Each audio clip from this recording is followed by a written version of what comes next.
नमस्कार दोस्तों, कैसे हैं आप सब? मैं प्रज्ञा पाटीदार आपका हार्दिक स्वागत करती हूँ अपने प्रोग्राम में। दोस्तों, यदि मेरा चैनल आपको अच्छा लग रहा है तो लाइक करो, शेयर करो, प्लीज़ प्लीज़ सब्सक्राइब ज़रूर करें। दोस्तों, हमने गायत्री को जाना था, आज हम गायत्री का साइंस कैसे ये पावरफुल है इतना ब्रह्मांड का, उसके बारे में जानेंगे। कहते हैं कि गायत्री मंत्र वो मंत्र है ब्रह्मांड का सबसे शक्तिशाली क्यों है? क्योंकि आप जैसा सोचते हो ना, वो रियलिटी में वैसा क्रिएट कर देता है, इसलिए सबसे पावरफुल भी और हानिकारक भी है। तो कहते हैं कि क्यों नहीं करना चाहिए सबको, क्योंकि जो जनेऊधारी होते हैं अर्थात मन वचन कर्म से जिनका आहार व्यवहार विचार सब शुद्ध हो, वो ही प्योर हो, वो कर सकता है, क्योंकि वो किसी के प्रति गलत ही नहीं सोचेंगे ना, इसलिए वो एक लक्ष्य होकर एक ही चीज सोचेगा, तो ही ये इसका फल देती है। यदि आप साधना करने बैठते हैं तो आपका मन इधर भटकता है उधर भटकता है, क्योंकि स्वाभाविक है, क्योंकि मनुष्य हम हैं और हम हमारा मन बहुत चंचल होता है, कभी क्लियर कॉन्सेप्ट ही नहीं होता है, कभी भी इधर भटकता रहता है। और आप जैसा गायत्री मंत्र जप रहे हैं और अंदर कुछ और सोच रहे हैं, तो वो रियल में वैसा ही आपको फल दे देगा। इसलिए ना सोच समझ कर करना चाहिए गायत्री, क्योंकि इसके साइड इफेक्ट भी होते हैं, क्योंकि ऐसे बहुत सारे केसेस है जिनमें गूंगे हो गए लोग, बहरे हो जाते हैं, अपाहिज हो जाते हैं, मानसिक उनको प्रॉब्लम हो जाती है। ऐसा गायत्री के बारे में कहा जाता है, क्योंकि वो लोग कुछ और कर रहे हैं और हो कुछ और रहा है, इसीलिए इसको बोला जाता है कि जरियोधारी किया जाता है। जबकि ऐसा नहीं, हर कोई कर सकता है यदि उसका लक्ष्य एक एक है। तो जैसे मानो कोई व्यक्ति बहुत बीमार है, आप उसके लिए कर रहे हैं, तो वो वहां फल देगा तुरंत, क्योंकि आपने सारा हृदय उधर ही लगाया है ना, सात्विक रूप से उसके बारे में सोच सोच के आप कर रहे हैं। पर यदि आप कुछ और सोच रहे हैं और करते समय कुछ और सोच रहे हैं, तो वैसा क्रिएट होगा।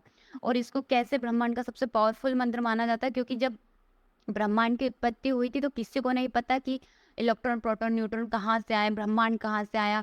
और आज भी ब्रह्मांड की जो वाक शक्ति है वो ओम है, ये ओम कहाँ से आया ये भी किसी को नहीं पता। तो जो ओम है वो वाक शक्ति है। तो वाक शक्ति और जो इलेक्ट्रॉन प्रोटॉन न्यूट्रॉन, जिसको हम ब्रह्मा विष्णु महेश कहते हैं, जब इनका मिलन हुआ, ब्रह्मांड की उत्पत्ति हुई। उस समय ये लोग सोच रहे थे कि हम सृष्टि कैसे बनाएं। तो ये जब सोच रहे थे ना, दोस्तों, यदि हम कुछ चीजें हमारे दिमाग में सबसे पहले ही आती है कि हमें क्या करना चाहिए, कलर, इस मान लो कोई मूर्ति गढ़ रहा है तो उसका कलर, उसका रंग, ये सब हम पहले दिमाग में सोचते हैं, उसके बाद ही वो क्रिएट करते हैं। तो वैसे ही ये लोग कर रहे थे। तो इन्होंने सोचा ना, उस समय सोचते सोचते ये मंत्र प्रकट हो गया, क्योंकि वाक शक्ति ओम और प्लस ब्रह्मा विष्णु महेश, जब इन दोनों का विचार मिले, गायत्री अर्थात गाया जाता है जिसको, जो गायन से। और ओम क्या है? ये भी एक ध्वनि ही है, साउंड ही है। तो बस ये साउंड से खुद से निर्मित हुआ, ब्रह्मांड ने इसको खुद निर्मित किया है, तो ये वहां से बना। इसको निराकार रूप माना जाता है ब्रह्मांड का।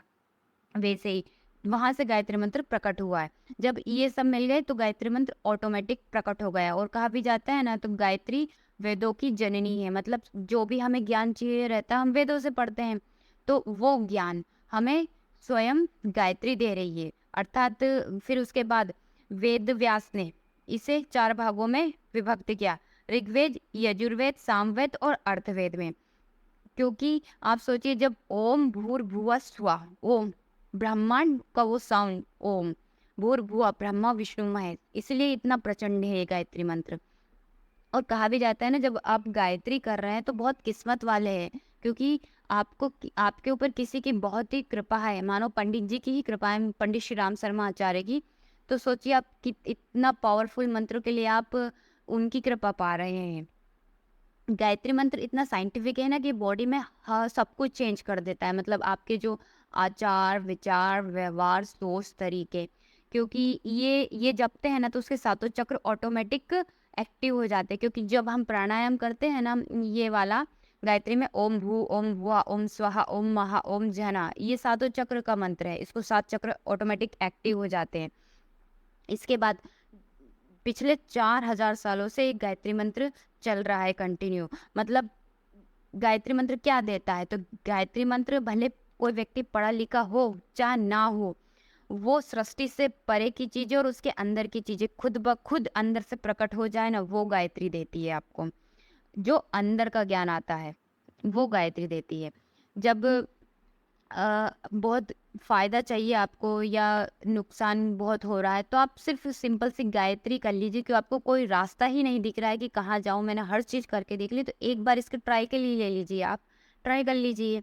क्योंकि आप कहीं भी हिम्मत हार जाते हैं ना, आप हारना नहीं चाहिए, क्योंकि आप 9 महीने माँ के कोख से लड़के आए, उससे भी पहले मिलियंस शुक्राणु जिसको हम स्पर्म बोलते हैं, वो लोग वहाँ से लड़के आप यहाँ तक कि आपने जीवन कंप्लीट किया है, तो आप ऐसे तो नहीं हार सकते। इतना पावर तो है आप में, उस ब्रह्मांड ने आपको इतना बनाया है शक्तिशाली कि आपने जीवन लिया है, तो वो शक्ति भी आपको ऑटोमेटिक दे देता है। इसीलिए है ना, सोच समझकर ही गायत्री की जाती है, क्योंकि वो सारी चीज़ें रियल में क्रिएट कर देती है। धन्यवाद।